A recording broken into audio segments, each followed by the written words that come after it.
So the way I look at corporate storytelling and what all that means, and corporate storytelling, by the way, simply the idea of combining your topic with your own personal experiences in a way that your audience, whether that's one person or a room full of 10,000 people, a way that they can relate to, that they can find value in, that they can become passionate about. Hey, what's up, branding expert? Arek here at eBay Design, and welcome to On Branding Podcast. And my guest today is Steve Multer, and Steve is a corporate storytelling expert. And over the years, he has delivered countless talks and trained numerous brands, including brands like Cisco, Panasonic, Siemens, Fujifilm, HP, Bayer, Volvo, LG, Xerox, Intel, and many other brands. So he has also published his new book called Nothing Gets Sold Until the Story Gets Told. And so Steve has the ultimate authority when it comes to corporate storytelling. So this is what we're going to talk about on today's podcast. Hello, Steve. Thanks for joining us today. Hi, Eric. Thank you so much. That was a lovely introduction. I very much appreciate it. It's good to be with you and with all of your listeners and supporters. Yeah, thank you for your time. I really appreciate this. So nowadays, when we think about successful branding, it's measured more by how well we can connect with our audience, with customers, with partners, and so on. It's about great storytelling. So maybe we can start with something simple. Can you break down for us what makes poor versus a compelling story? Oh, that is exactly the right way to start. So the way I look at corporate storytelling and what all that means, and corporate storytelling, by the way, simply the idea of combining your topic with your own personal experiences in a way that your audience, whether that's one person or a room full of 10,000 people, a way that they can relate to, that they can find value in, that they can become passionate about. And those are really the three pillars of what I think makes for a great corporate story: value, passion, connection. Does your story, whatever you're talking about, does it bring value to the people or the person that you are speaking with? Does it create meaningful value for them in a way that elevates them in some way, that makes them more successful, that opens up a new path to success, or creates a better status quo for their future? Can you create value? Second, can you tell a story, whether that's within a product pitch or a sales conference, whatever the nature of the communication or the interaction is, how can you share your passion about that topic in a way that inspires passion in them? And then the third element is, can you create connection in your interactions and in your communications that makes whoever you're speaking with feel that they know you, that they understand you? You develop a sense of trust and credibility before the content of your message even hits them. So when you talk about weak versus strong storytelling, successful versus not successful, I think it fundamentally comes down to, are you able to include in your topic, in your conversation, great value, passion, and connection, or are those things simply omitted and left out for the sake of data, statistics, metrics, numbers, KPIs, all the things that they could just as easily read off of a website instead of having a conversation with you? And I think that marks the real difference between those two levels. Yeah, exactly. So just to sum up for our listeners, as you mentioned, the three main ingredients of a great storytelling is the value, the passion, and the connection. And it's a great segue, by the way, that you just mentioned. So nowadays, it's not about just talking about your company in terms of the metrics, right? We all been through those boring keynote presentations, right? Where we just on our phones or not really engaged because the speaker cannot create that connection with us, cannot inspire us and like convey that passion that maybe he or she has, but it just doesn't know how to convey that and express that and connect with other people. So as you mentioned, not about talking about metrics, and those are important, but it's about how you tell the story, right? It's more about connecting with people and their personal values. Can you break down for us what's the typical process of writing a great story? Where to start? Do you have like a specific step-by-step process that you go through, or maybe some tips and tricks that you use? It's a great question, Arek. So typically what will happen with the vast majority of speakers, and by the way, when I use that term speaker and audience, we tend to think of one person standing on a stage or in front of a camera in the spotlight and a bunch of people listening to that conversation. I use speaker and audience to mean any sort of interaction between two individuals. At any moment, someone is speaking and someone else is listening. And then if we're doing it correctly, that dynamic shifts. The other person speaks, the other person listens. So speaker and audience is what you and I are doing right now. At the moment, I'm the speaker. You're the audience. A moment ago, you were the speaker. I'm the audience. We create that balance with one another. So all of these concepts of great corporate storytelling, they are the same if you are speaking one-on-one with a colleague or one-on-one with a partner or one-on-one with one of your C-levels in your organization as they are speaking to a camera at maybe 20,000 people who are tuning into a conference. Same concept. So fundamentally, the problem that most speakers tend to have is that we play to safety and expediency. Our lives are very busy. We are already jam-packed. We're probably working 60-hour weeks just trying to keep up with the demand. So all of a sudden, when we have to communicate in some way, it takes more time out of our calendar that we don't have. So what do? We go to the website. We copy and paste legal documentation or legalese and acronyms that we know are approved and that are safe, and we put them into a script or into the content that we want to cover. And the problem is that doesn't communicate. That was meant to be read off of a web page or read in a white paper or an email. It wasn't meant to be communicated face to face. So when I work with organizations, with large corporations, multinationals, or with individual executive speakers, what I'll do is say, all right, let's start by stepping back and asking some pre-game questions. Who are you speaking to? How can you create value for that person? My favorite mantra is don't tell them what you want to tell them. Tell them what they want and need to hear. That is how you guarantee that your communication will be successful. So before you get to what you want to cover, let's pull back and let's look first. Who am I talking to and why? Why do we need this face-to-face interaction? Why can't I just send you an email or send you an attachment in a PDF and say, read this when you've got a little free time? If I'm going to take time out of your busy life for the two of us to talk, there better be a good reason, and I better make it valuable and exciting and interesting and engaging for you. So asking some good pre-game questions in advance. Why am I giving this talk? What value do I want to create for them? How do I make them more successful with the communication and the conversation we're about to have? And until I know those things, I can't now incorporate the documentation or the capabilities or those statistics or metrics into my conversation, because otherwise I could just be spitting those into the wind. It's a scattershot approach where I'm just pitching everybody in the same way. And the first line that I have in the book is, none of us like to be pitched, but everyone loves a great story. So that's usually my starting point. How do we begin before we begin the content? As the first step, you just analyze who are we talking to, why we are giving the talk, and so that we can focus on the audience specifically, and we can think about what they want to hear rather than, what we just want to communicate, right? So it's not about dry information, it's about maybe conveying that dry information in a more engaging and compelling way through great storytelling, right? Yes. Through making that connection with our audience. Okay, so since we've covered that, can you give us some examples? Because I believe our listeners, they would like to, hear about some examples maybe of either a great storytelling when it comes to, what do you think, what are the best brands nowadays, or maybe leaders of these brands, perhaps Elon Musk, right, who are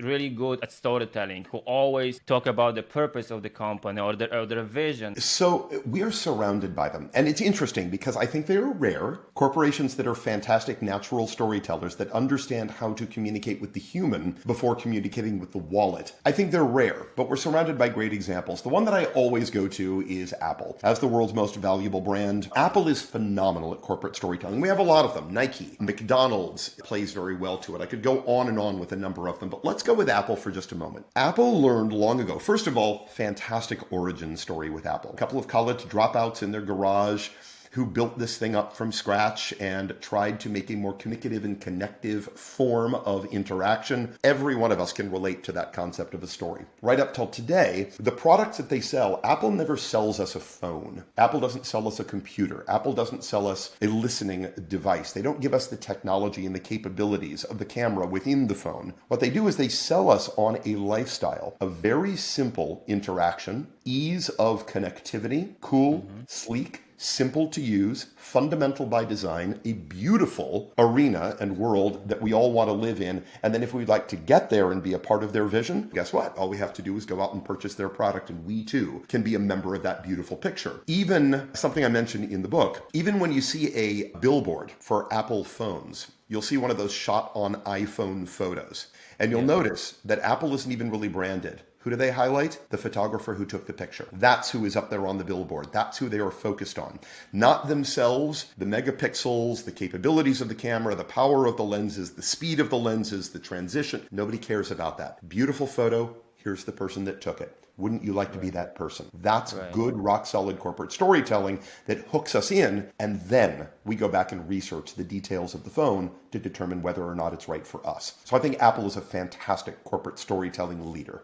That's a great example. So thank you for sharing that. I think since we all know Apple, most of us use their product, especially creatives use Apple products, so we can all relate to that and understand the concept. So maybe now we can talk about, since we have some examples, how to get really comfortable either on stage or on camera. Do you have any tips for public speaking and in general how to be more engaging with your audience? One of my favorite questions. I'm so glad that you asked that. The shift into the pandemic. If we think about the way the pandemic operated, in January of 2020, you and I were still in the room together with one another, and I could stand on a stage, I could walk off the stage, you and I could shake hands, we could figure out what worked and what didn't. I could see your interaction and your feedback. I could ask you questions, watch the hand go up, watch the smile, watch the nodding head. 3 months later in March, you and I were doing this with one another. We were looking into the camera lens and trying to basically recreate the nature of an interactive experience. So as I coached a lot of speakers through the pandemic, and fortunately we're now back to in person, which is wonderful, but we still have this technology, which I think is brilliant. I had to let people understand that speaking to a camera really is no different than speaking to somebody in person. The fundamentals stay the same. I am still here to create value for you. I'm still here to show you how passionate I am about what I do and what I believe in, or about my topic, and I'm still here to create a connection with you. The difference is there's no feedback loop. I can't see whether or not you're responding. I can, you're on my laptop here, but in general, if I'm speaking to a camera lens, to a piece of glass, I don't get that feedback loop. So it's up to me to do two things. First, when we're on stage in front of people, our audience is everywhere. I've got people over here, I've got people here, I've got people here, so I can walk the stage, I can wander, I can take everyone in by looking around. Right now, if I want to communicate with you, 100% of my audience lives in one spot, which makes my life easier, makes my job easier. I can communicate with everybody in the room by looking in one space. So communication, connection with the camera is vital.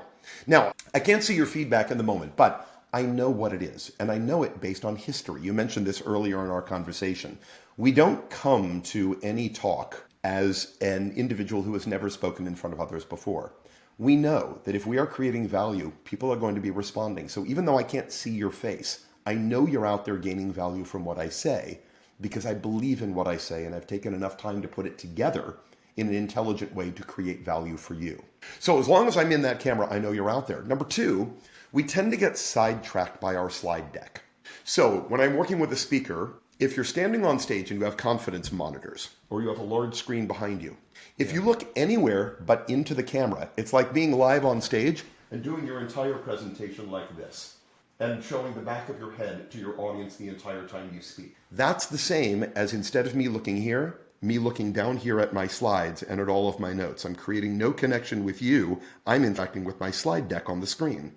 So if we can just remember to give our audience full attention, live with them in that camera lens, and remember they are every bit as living, breathing, and present as if they were sitting in front of us right now. There's no difference. You're still taking time out of your valuable day. You are still committing time to me.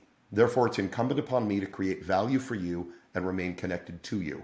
If you can remember those two things, keep your eyes into the camera and remember that they are just as alive and present through the camera as they were when they were sitting in the room in front of you, you will win. Your communication will soar. You will create success not only for yourself, but for everyone in your audience. That's a great tip in general. So eye contact, right? And imagining that there is someone behind the lens who is listening to you, and just based on our experience communicating with other people, like real life experiences, we can kind of imagine how they react or respond, stuff like that. And just remember to keep look at the lens, so that way they can see you looking at them and connect more with what you have to say, right? Let me mention one more thing. I'm sorry to interrupt. Another thing that I always recommend in on camera, people don't like to ask questions when we're on camera, because our thought is, I can ask a question of my audience, but they're not sitting here to respond. So why would I bother? I actually disagree with that. Every time you engage the audience and and you encourage their response, even if you can't see or hear it, you are creating a two-way street. You are opening up that communication through the lens in a way that says, I still see you out there, and I still want to know your part of the conversation. So you can ask rhetorical questions.